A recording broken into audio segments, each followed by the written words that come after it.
নমস্কার, আমি মৌ।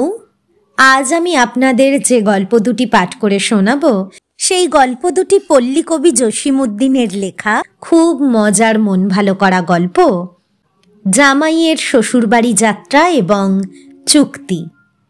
আশা করি গল্প দুটি আপনাদের ভালো লাগবে। আর যদি আমার গল্প পাঠ আপনাদের একটুও ভালো লেগে থাকে তাহলে অবশ্যই আমার গল্প পাঠের সঙ্গে থাকবেন। ধন্যবাদ। শুরু করছি আমার আজকের গল্প পাঠ, পল্লী কবি জসীমউদ্দিনের লেখা খুব মজার মন ভালো করা গল্প, জামাইয়ের শ্বশুরবাড়ি যাত্রা এবং চুক্তি। বিবাহের পর ছেলেটি প্রথম শ্বশুরবাড়ি যাইবে।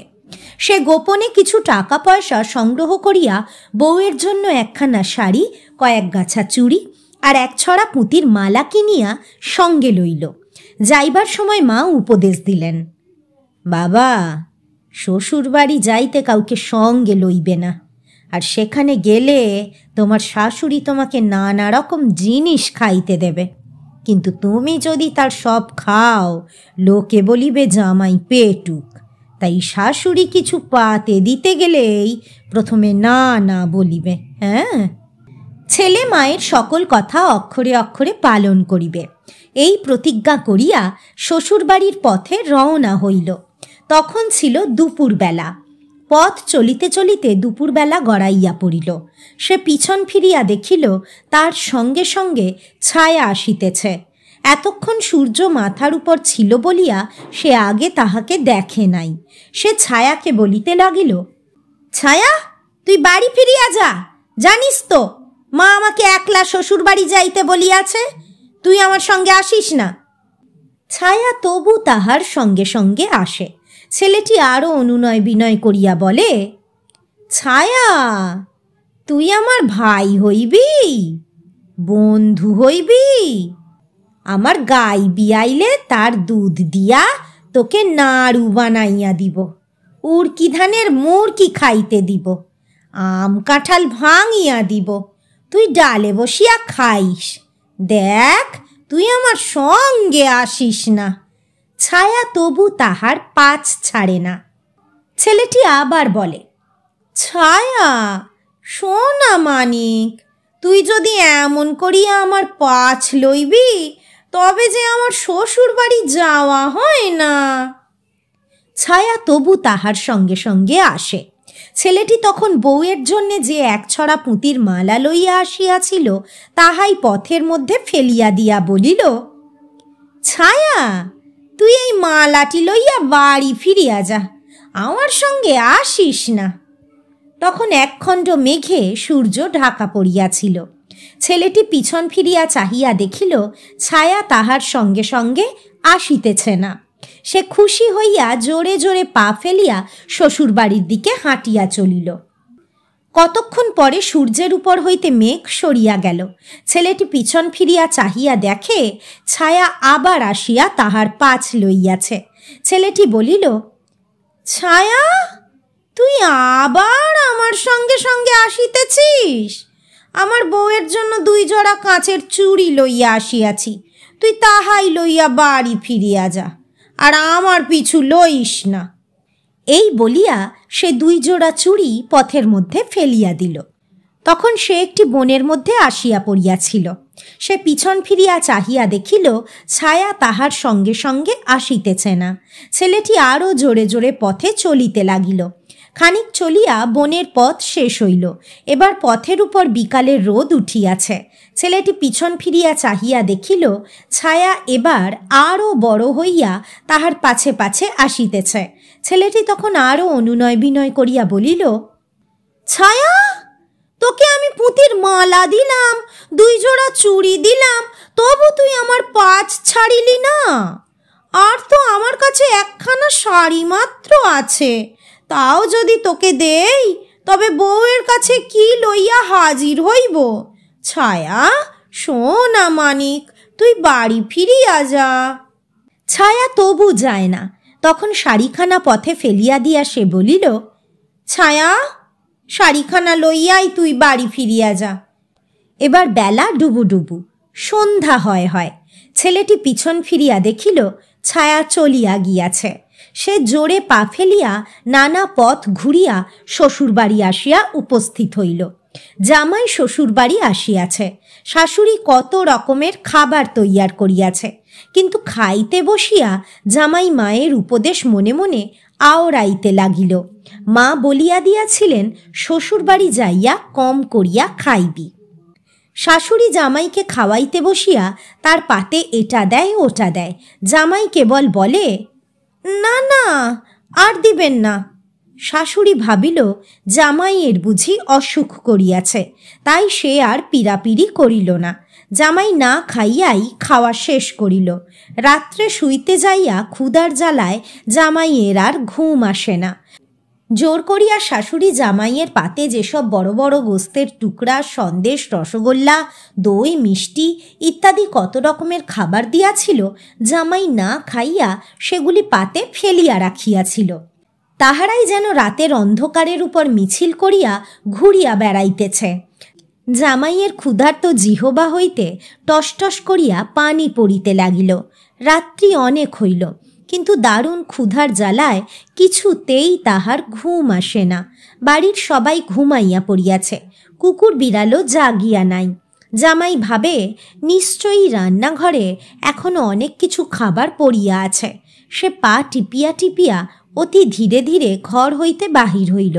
ভয়ে তাহার বুক ঢিপ ঢিপ করিতেছে। মনে হইতেছে তাহার নিঃশ্বাস প্রশ্বাস শুনিয়াও লোক জাগিয়া উঠিতে পারে। আস্তে আস্তে পা ফেলিয়া সে রান্নাঘরের দরজায় আসিয়া দাঁড়াইল। হায় হায়, ঘরের দরজায় যে বাহির হইতে শিকল আটকানো। দম বন্ধ করিয়া সে অতি সাবধানে সেই শিকল খুলিয়া রান্নাঘরের ভিতরে প্রবেশ করিল। এ হাঁড়িতে পেঁয়াজ রসুন, ও পাতিলায় মুগের ডাল, ওখানে মাছ কাটা বটি। অন্ধকারে হাতড়াইয়া কিছুই ভালো মতো বুঝিবার জো নাই। একটি হাঁড়ির ঝাঁকনি খুলিতে কতগুলি মুরগির ডিম তাহার হাতে আসিল। এক তো দারুণ ক্ষুধা, তাহার উপর খাইবারও অন্য কিছু নাই। সে তাড়াতাড়ি 2-3টি ডিম উঠাইয়া মুখে পুরিল। এমন সময় অসাবধানে হাত নাড়িতে একটা হাঁড়ি আর একটা হাঁড়ির উপর পড়িয়া শব্দ করিয়া ভাঙিয়া গেল। অমনি বিড়াল ম্যাও ম্যাও করিয়া ডাকিয়া উঠিল। বিড়ালের ডাক শুনিয়া উঠান হইতে বাঘা কুকুরটি ঘেউ ঘেউ করিয়া তাড়িয়া আসিল। শ্বশুর জাগিল, শাশুড়ি জাগিল, শালা শালি সবাই জাগিয়া কলরব করিয়া উঠিল। এ বাড়ি হইতে ও বাড়ি হইতে সে বাড়ি হইতে কেহ লাঠি লইয়া, কেহ সরকি লইয়া, কেহ রামদা লইয়া ছুটিয়া আসিল। চোর চোর চোর, বাড়িতে চোর ঢুকিয়াছে। সকলে আসিয়া দেখিল রান্নাঘরের দরজা খোলা। নিশ্চয় চোর রান্নাঘরেই লুকাইয়া আছে। ধর ধর, চোর ধর। সকলে রান্নাঘরে আসিয়া দেখিল জামাই ডিমের হাঁড়ির সামনে বসিয়া কাঁপিতেছে। শ্বশুর ডাকে, ও জামাই, কি হইয়াছে? জামাই কোনো কথাই বলে না। শাশুড়ি কাঁদিয়া উঠিল। হায় হায়, আমার জামাই বুঝি আর বাঁচিবে না। বাড়ির কাছে ছিল এক নাপিত ডাক্তার, তাহাকে ডাকিয়া আনা হইল। সে জামাইয়ের হাতের নাড়ি পরীক্ষা করিল, বুকের ঢিপঢিবানি গনিয়া দেখিল, কিন্তু রোগের কোনোই লক্ষণ খুঁজিয়া পাইল না। তারপর জামাইয়ের মুখের দিকে চাহিয়া দেখিল তাহার মুখ ফুলিয়া রহিয়াছে। অনেক ভাবিয়া চিন্তিয়া নাপিত বলিল, জামাইয়ের মুখে ফোঁড়া হইয়াছে, তাই জামাই কথা বলিতে পারিতেছে না। ফোঁড়া কাটিয়া দিলেই জামাই কথা বলিবে। এই বলিয়া সে ঘচা ঘচ করিয়া তাহার খুঁড়ে ধার দিতে লাগিল। খুর ধার দেওয়ার শব্দ যেন জামাইকে টুকরা টুকরা করিয়া কাটিতে লাগিল। অনেকক্ষণ ধার দিয়া নাপিত জামাইয়ের মুখে যেই খুর ধরিতে যাইতেছে, তখনই জামাই বলিয়া উঠিল, আমি ডিম খাই নাই, আমি ডিম খাই নাই। অমনি জামাইয়ের মুখ হইতে 2-3টি ডিম বাহির হইয়া আসিল। লোকজন পাড়াপড়শি সকলেই বুঝিতে পারিল। শাশুড়ি তাড়াতাড়ি জামাইকে খাওয়াইতে অন্য ঘরে লইয়া গেল। শুরু করছি আমার দ্বিতীয় গল্প পাঠ, চুক্তি। গ্রামের মধ্যে সবচাইতে বড়লোক আমাদের খাঁ সাহেব, কিন্তু বড়ই কৃপণ। একটি পয়সাও তাহার হাতের কানি আঙুল গড়াইয়া পড়ে না। তার বাড়িতে কেহ কোনোদিন দাওয়াত খাইতে পায় না। সেবার তাহার ছেলের বিবাহ। সমস্ত গ্রামের লোক আসিয়া ধরিল, খাঁ সাহেব, এবার আর আপনাকে ছাড়িব না। আপনার ছেলের বিবাহ, আমাদিগকে দই চিনি খাওয়াইতে হইবে। খাঁ সাহেব অনেক ওজোর আপত্তি করিল, এবছর ক্ষেতের ধান তেমন হয় নাই, পাটের দামও কম, দই চিনিটা বাদ দাও, আমি তোমাদিগকে মাছ ভাত খাওয়াইব। কিন্তু গ্রামের লোকেরা কি তাহা মানে? অগত্য খাঁ সাহেবকে রাজি হইতে হইল। কিন্তু গ্রামের সমস্ত লোককে দই চিনি খাওয়াইতে হইলে অনেক টাকা খরচ হইবে। সারা রাত্র এই খরচের চিন্তায় তাহার ঘুম হইল না। শেষ রাত্রে খাঁ সাহেব মনে মনে একটি ফোন দিয়াটিল। সকাল হইলে সে মতি গোয়ালার বাড়ি যাইয়া তাহাকে ঘুম হইতে জাগাইল। মতি চোখ মুছিতে মুছিতে জিজ্ঞাসা করিল, দা খাঁ সাহেব, কি মনে করিয়া? খাঁ সাহেব বলিল, দেখো মতি, কাল আমার ছেলের বিবাহ, তোমাকে 10 মণ দই দিতে হইবে। মতি খুশি হইয়া বলিল, সে আর এমন বেশি কথা কি, আমি ঠিক সময়ে দই লইয়া হাজির হইব। খাঁ সাহেব গোয়ালাকে আরও একটু নিকটে ডাকিয়া বলিল, দেখো মতি, এর মধ্যে আমার একটি কথা আছে। তুমি আমাকে 1 মণ মিষ্টি দই দিবে, আর বাদ বাকি কয় মণ দই টক করিয়া তৈরি করিবে। মতি আশ্চর্য হইয়া জিজ্ঞাসা করিল, খাঁ সাহেব, সকলেই তো মিষ্টি দই চায়, আপনি টক দই চান কেন? খাঁ সাহেব হাসিয়া বলিল, দেখো মতি, তুমি বুঝিবে না। তুমি যদি আমাকে মিষ্টি দই দাও তবে 10 মণে কুলাইবে না। গ্রামবাসীরা যেমন রাক্ষসের মতো খায়, 20 মণ দই না হইলে তাহাদের পেট ভরাইতে পারিব না, সে অনেক টাকার খরচ। গোয়ালা হাসিয়া বলিল, আচ্ছা আচ্ছা, আপনি যেমন যেমন বলিয়াছেন সেইভাবেই দই তৈরি করিব। খাঁ সাহেব গোয়ালার কানে কানে বলিল, দেখো মতি, আরও একটি কথা। তোমার টক দই খাইয়া গ্রামের লোকেরা যখন নিন্দা করিবে, তখন আমি তোমাকে খুব বকিব, কিন্তু তুমি একটি কথাও কিন্তু বলিতে পারিবে না।